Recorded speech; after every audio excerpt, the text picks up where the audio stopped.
When I found out that all three Democrats elected to represent Vermont at the federal level, when all three of them said that they were going to be skipping out on Prime Minister Benjamin Netanyahu's address, the first word that came to my mind was disgraceful.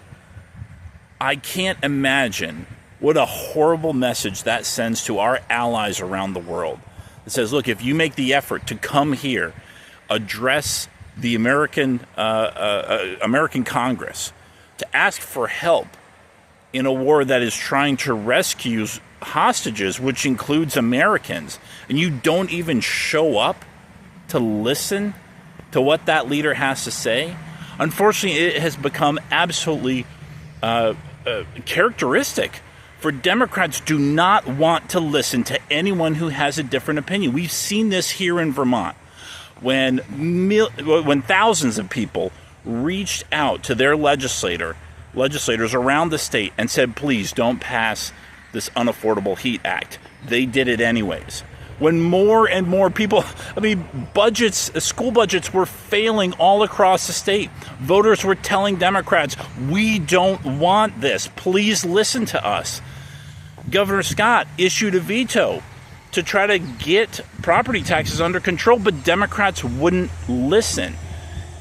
And it's one thing to do that here on the state level, where we have the ability to address that, but to see all three members of Vermont's congressional delegation and delegation to the Senate get on board with this groupthink of national Democrats to reject an important ally that we have in the region is one of the most disgraceful things I've ever seen.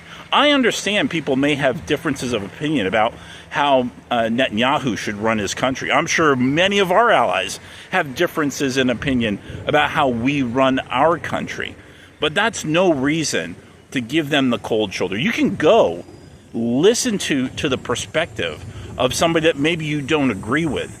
That's just a common courtesy that Democrats are not extending to an important ally. If we want American hostages to come back, we have to be working with Israel. That's the only nation in the area that's going to help us get those Americans back. And again, you don't have to agree with everything that Netanyahu stands for, but to not even show up is one of the most disrespectful things that I would have thought would have been beneath at least one of the members of our congressional delegation. For one or two of them, I was expecting it to, but see all three turn their backs on an important ally sets a new low for the representation that Vermont has at the federal level, and puts even more emphasis about why we absolutely need to vote these people out. And Vermonters need to think about whether or not Democrats are continuing to represent them the way that maybe they have in previous years. I really believe this might be a turning point in the election, that Vermonters need to look carefully about, are Democrats listening? Are they willing to hear different perspectives? And if they're not fit to lead.